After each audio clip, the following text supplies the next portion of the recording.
Hello everyone. इस video में हम बात करेंगे सेल वॉल के बारे में। सेल मेम्ब्रेन्स सेल को चारों ओर से घेरे हुए होती है।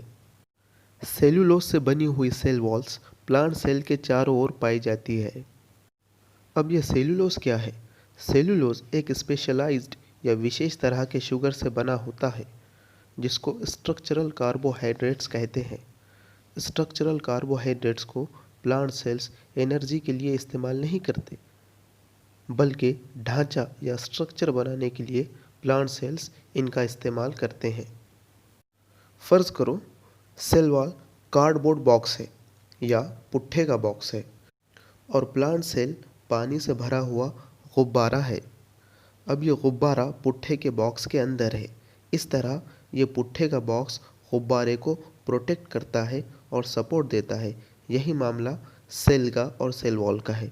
ग्लूकोज और सेल्यूलोज दोनों ही शुगर्स है, मगर ग्लूकोज पानी में डिज़ोल्व हो जाता है और सेल्यूलोज डिज़ोल्व नहीं होता। और सेल्यूलोज प्लांट को सपोर्ट देने के लिए लंबे चेन्स बनाता है। जब हम कोई प्लांट मटेरियल जैसे सब्ज़ी, तरकारी, फल वगैरह खाते हैं तो इनमें मौजूद सेल्यूलोज को डाइजेस्ट नहीं कर पाते। गाय, भैंस और दूसरे जो रूमिनेंट्स है, इनके स्टमक में एक बैक्टीरिया होता है जो इस सेल्यूलोज को डाइजेस्ट करने में मदद करता है। यही वजह है कि हर्बीवोर्स यानी घास और झाड़ पत्ता खाने वाले जानवर यानी गाय, बकरी, हरन झाड़ पत्ते खाते हैं। सेल वॉल का एक काम तो सेल की हिफाजत करना या प्रोटेक्ट करना है, और दूसरा काम यह है कि सेल वॉल प्लांट को लंबे हाइट तक बढ़ने में मदद करते हैं।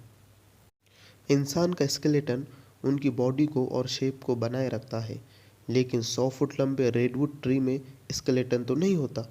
अपने शेप को बनाए रखने के लिए रेडवुड ट्री मजबूत सेल वॉल्स का इस्तेमाल करता है या इनका सहारा लेता है। छोटे प्लांट्स या बड़े पेड़ों या बड़े झाड़ों के या ट्रीज के पत्ते और पतली या थिन ब्रांचेस, इनमें सेल वॉल रिजिड नहीं बल्कि इलास्टिक होती है। इसी वजह से पत्ते और शाखें हवा से हिलती रहती है। सेल वॉल कोई इम्पेनिट्रेबल फोर्ट्रेस यानी अभेद्य किला, यानी इस ऐसा किला नहीं है कि जिसको भेद नहीं सकते, जिसके अंदर जा नहीं सकते।